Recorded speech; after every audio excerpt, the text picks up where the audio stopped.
The summer of 1914 was a tinderbox. Europe was a complex web of alliances, empires jostling for power and simmering nationalist tensions. The assassination of Archduke Franz Ferdinand of Austria-Hungary in Sarajevo lit the fuse. A series of diplomatic failures and military mobilizations quickly followed. What many leaders expected to be a short, decisive war over by Christmas spiraled into a global conflict. Britain, France, Russia, Germany, Austria, Hungary. This was the start of the Great War, a conflict that would reshape the world and introduce a new, horrifying form of warfare. The initial stages of the war involved rapid movement. German forces swept through Belgium and into France, following their Schlieffen Plan.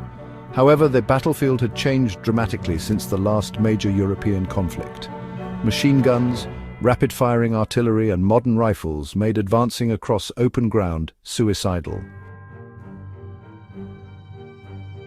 To survive the constant threat of machine gun fire and artillery shells, soldiers began to dig. What started as simple, shallow ditches quickly evolved into permanent trenches.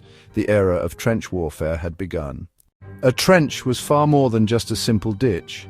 It was a complex, multi-layered defensive system designed for survival.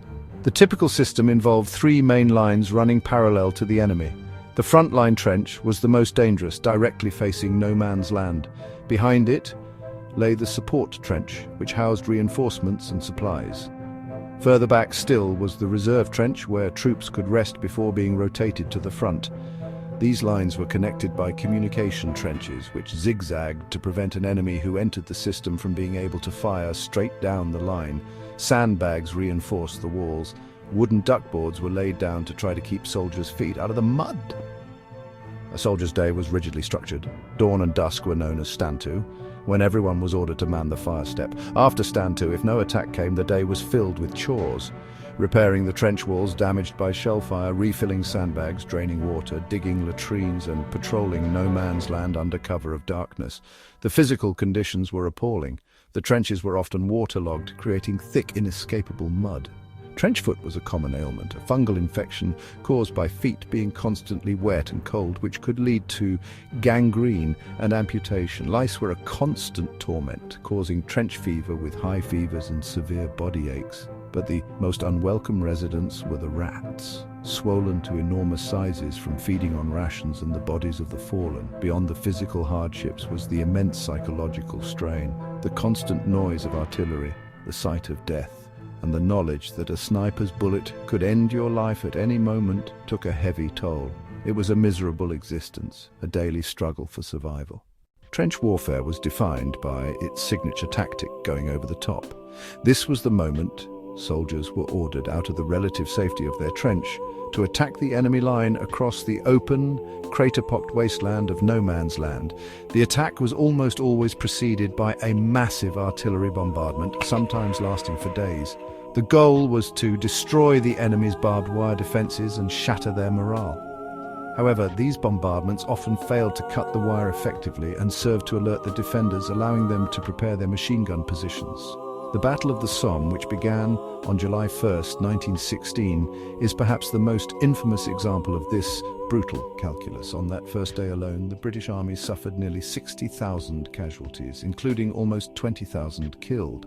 Men burdened with heavy equipment were ordered to advance at a walking pace towards German machine guns that had largely survived the week-long artillery barrage. The result was a massacre. The battle would rage for over 4 months, and by its end, more than 1 million men from all sides were killed or wounded. Another defining battle was Verdun, which started earlier in 1916. The German strategy was to bleed the French white. They aimed to launch a massive attack on Verdun, knowing the French would defend it at any cost. New and terrifying weapons were introduced. Poison gas, first used on a large scale at Ypres. Flamethrowers were used to clear enemy trenches, a truly terrifying weapon. And in 1916, at the Somme, the British deployed the first ever tanks. These landships were slow and mechanically unreliable, but they showed the potential to cross no man's land and crush barbed wire. By 1918, the nature of the war was changing. Years of attritional warfare had worn down all the major powers, but new tactics and technologies were finally beginning to break the trench stalemate.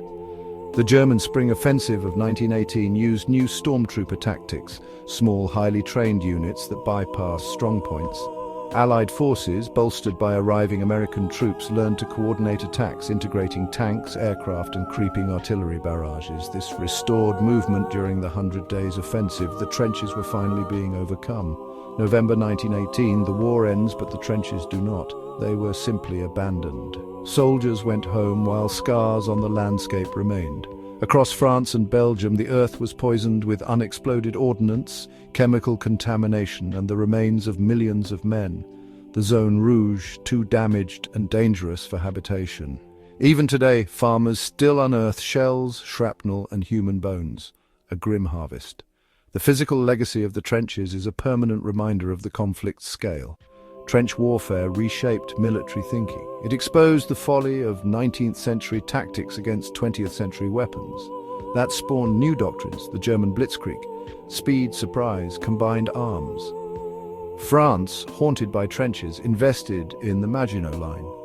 The trenches are a human story of the lost generation, suffering and sacrifice that forged camaraderie but left deep psychological wounds. Today, preserved trenches, war cemeteries, and memorials stand as solemn reminders. They warn us about the human cost of industrialized war. Never forget the shocking truths from inside the trenches.